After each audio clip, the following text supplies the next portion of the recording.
Hello, good day. Welcome to my presentation. My name is Toby Daly, and I'll be taking you on Git and GitHub for beginners. Git and GitHub for beginners.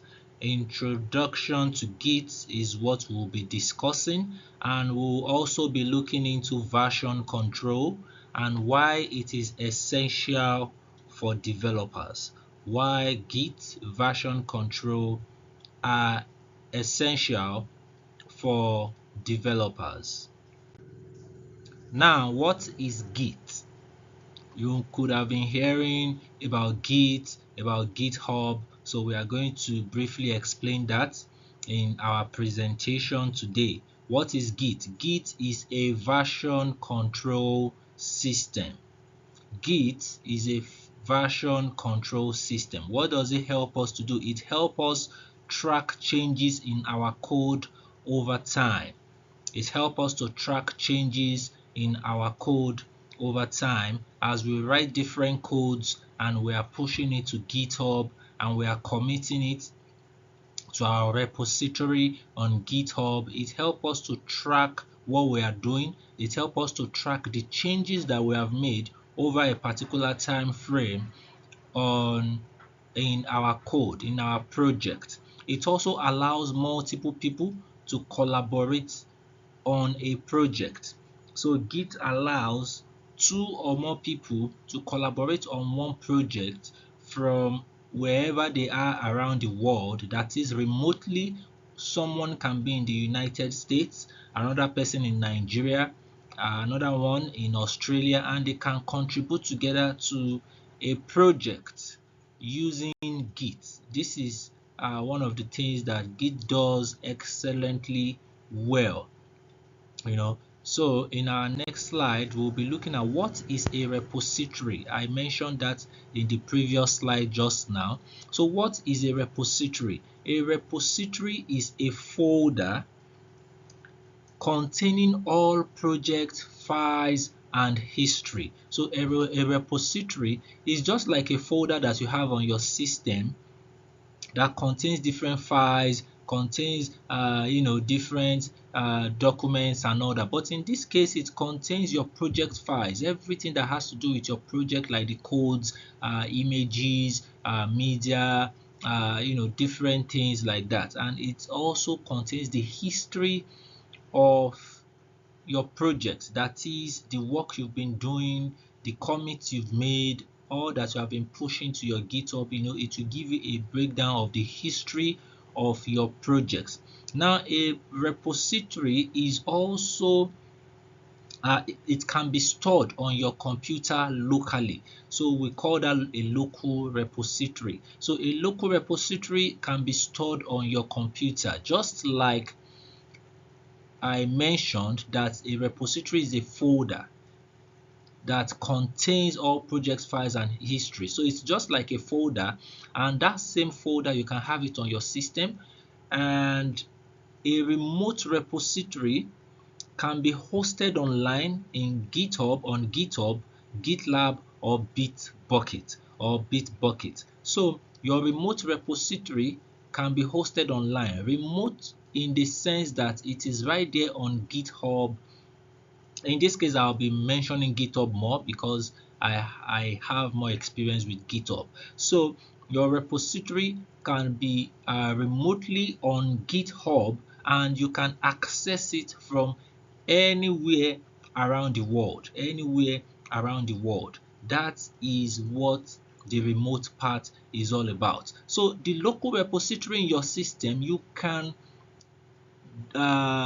clone or download or copy your repository from GitHub to your local machine, that is to your system, and that's how you have your remote repository. You can also have it on your system locally. So what is a remote? I've been mentioning remote, I've been talking about remote. So now, what is a remote? A remote is an online version of a repository. So it is an online version of a repository. It's right there. It's not moving. It's not changing. And you can access it from any part of the world. Remember when I started the presentation, I said uh, I said Git allows multiple people to collaborate. It allows multiple people to collaborate on a project. So the remote is an online version of a repository. It allows multiple people to come together to access, because it's right there online, so it can be accessed from any part of the world and multiple people can contribute to it. So remote is one of the things that makes this possible. So remote enables collaboration by syncing code between local and remote. All right, between local and remote. So from your system, you can sync your code to what you have online. That is, if you are working in an IDE like, let's say, Visual Studio or Visual Studio Code, you can push your code, you can sync your code in a way that everything you are writing still goes to be stored online remotely, so that if anything even happens to your local folder or to your local repository on your system, you can just go ahead to the remote repository on GitHub and clone that repo back to your system, and you can continue your project. This is just one of the things that one of the advantages of using Git and GitHub. So common commands that you can use with Git is git push and git pull. Git push and git pull. The git push allows you to push your code to remote, while git pull allows you pull your codes from remote. That is, if you already have stored projects or stored codes remotely online on GitHub, you can use the command git pull to update your code or to update your project in your local system, in your local machine, or in your laptop, and let's say you've been working on your code on your laptop, on your system for some time. You can use the command git push to push it to the remote repository online. Now, what is branching in Git? What is branching? A branch is a separate copy of a project. Is a separate copy of a project. So what branch allows you to do is that after you've pushed your project on remotely, after you've pushed it online to GitHub, it has a branch which is usually the main branch. So you can create another branch for your project. If you look at the image on the screen, there is one circle, and that circle branches into two. It branches into two. That is, you can have your main branch and you can also have another branch that you created. And because you created this new branch of yours from the source code of the main branch, the new branch will also have the codes that you are already in the main branch. So now branching is used or can be used for adding features or testing new code without affecting the main version, So when you created this new branch, you can work with the code in the new branch, you can update it, you can tweak it, you can rewrite some things in it, then you test your application or your project, you view it, you see if it's what you want, if the result you got from that is actually what you want. As you are doing all this work, it won't affect the main branch. The main branch is not affected. The main branch is just the way it is. So it allows you to play with your code. It allows you to work on your code, add features, test and all that without affecting the main source code that is in the main branch.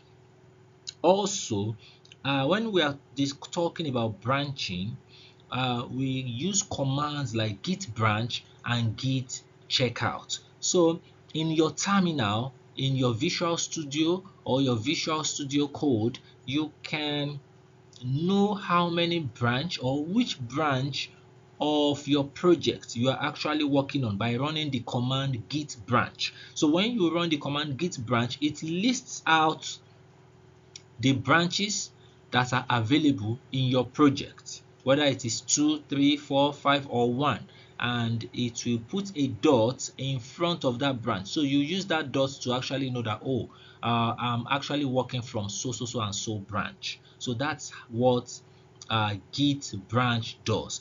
Meanwhile, if you have to change or switch from one branch to another branch, you can make use of git checkout.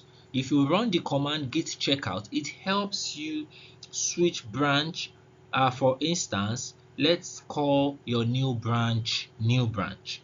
Let's call the name of your new branch new branch. If you want to switch from the main branch to the new branch, all you have to do is to use git checkout new branch. Git checkout new branch, and it will just switch your branch to the new branch that you have created. So that's how git checkout works. What is merging? What is merging? What is merging? Merging combines a branch back into the main project. So I explained about branching, and I told you that in branching you can actually take your main branch and you can copy another branch. You can create another branch from your main branch, just like you are creating a duplicate of your main branch. Then this new branch that you created, you can work on it, you can do whatever with your codes, and it won't affect your project in the main branch. So now let's say after you've added more features to this new branch, and you've tested it is okay, it's fine, that's exactly what you want. You know that the codes in this new branch is different from what you have in the main branch. So now you have to merge them back together so that these new features you added to the project can also be in the main branch. So it could be that your main branch is actually what customers, what clients or users are actually interfacing with. That's actually what they are seeing. So you have to now add these new features to your main branch or to the main project by merging it with the new branch that you created. So what does merging do? Merging helps us integrate new features into the main code base. That is what merging does. It helps us to integrate new features from the branch you just created back into the main code base. Now, the commands we use when we are talking about merging, we use git merge, the name of the branch, and the name. The name of the branch, the name of the branch rather. So you use git merge and the name of the branch. So that merges this new branch you just created to the main branch. So well, moving forward, what are merge conflicts? What are merge conflicts? So merge conflict occurs when two people edit the same part of a file. That's when merge conflict occurs. So now when you run your command, your git merge command, git merge and the branch name command, you can have a prompt notifying you that, oh, there is a conflict in the two branches that you want to merge, whether one thing or another is not aligning together or is not being interpreted well. So there could be merging conflict. It's just telling you that you have to resolve the codes in your file or in your code base. So but in this case, GitHub will point out in your IDE, the code will be pointed out what you need to do or where the conflicts are coming from, so that you can easily assess them. Now, Git cannot automatically combine changes. Yes, Git cannot automatically combine changes from one branch to another branch. You are going to be the one to create that pull request, and you are going to be the one to merge these branches together. Now, when you merge the branches together, and there is a merge conflict, you have to manually give resolutions to this conflict. You have to manually edit and look at, okay, what's causing the conflict? Is it the previous code that I worked or that I already wrote, or is it the new code that I just wrote that I want to merge with the old code? In the new branch that I created, the new codes or features that I just added, I want to merge it with the old branch, which is the main branch. Now there is a conflict. Where is that conflict coming from? Is it based on functions? Maybe a function I just used, or maybe there is some part of the code that I need to edit or that I need to remove from the new code I just wrote, or from the old code that was in the main branch before. So you have to manually edit these codes so that the conflicts can be removed, so that there won't be any conflict while merging these branches. Now, our next slide, the three Git states. What are the three Git states? We have modified, we have staging, and we have committed. Modified, staging, committed. Now, what is modified? A file has changes, but is not yet saved in Git. So I'm going to use the example of, let's say, your code is in your VS Code, and you've been working on your code for some time, trying to build a website or an application, maybe for like 30 minutes or 1 hour. So you've made changes to that code, but you've not saved that code in Git yet, because it's just on your IDE and it has nothing to do with Git. So what do? You stage your changes. So all the changes you made to that code and all that, you can stage them. If you are using VS Code, for instance, it's even easy, because on your left hand side you can see your Git, and you can click on it. You can see the changes you've made. You can stage them. You'll see a plus sign just in front of the changes, or in the components that you made changes. You see a plus sign there. You can click on those plus signs to stage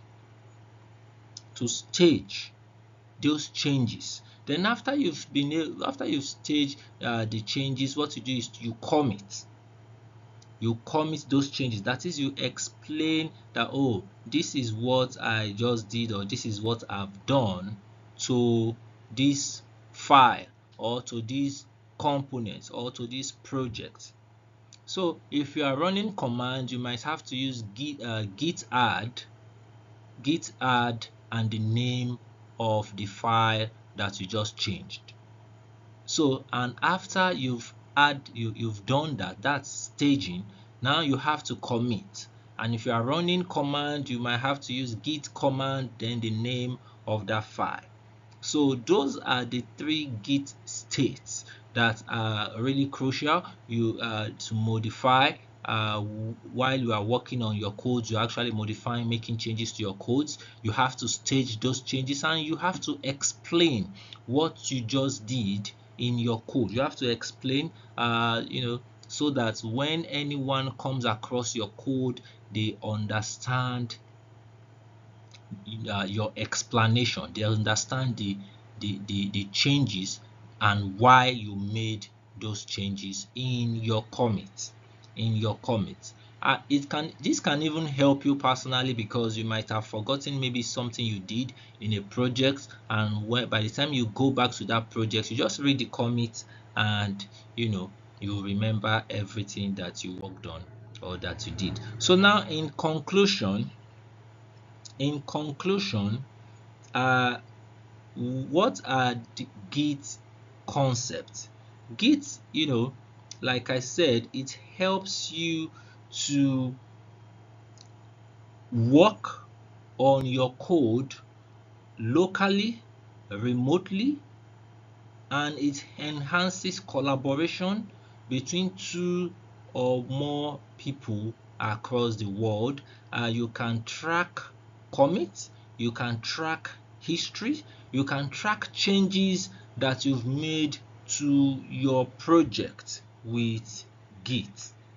With Git, and you can run different commands in your IDE with Git. You can run different commands, you can push to your GitHub, and you can just come to your GitHub, just click on commit on GitHub, and you will see the history of the commit that you've been making. And it's very important and crucial for all developers to understand how to use Git, how to use GitHub, because that's the most plausible place to store your project, your code base, and it's free. That's even what makes it excellent. It's free. It's free to create your account and start pushing your code base to GitHub using different Git commands in your IDE. So I'm going to encourage you today as a developer or a prospective developer to use to keep practicing and contributing to projects, personal projects, external projects, projects that you just discover remotely on GitHub. You can contribute to them. This is one of the advantages of GitHub. You can contribute to projects, different projects, open source projects that you just fall in love with, or you are just passionate about the topic or what is happening there, so you can make your contribution also. So thank you for your time. Thank you for staying with me on this presentation. My name is Toby Daly once again. If you have any question concerning Git and GitHub, kindly drop it in the comment section so that I can explain more and I can explain better. Thank you very much.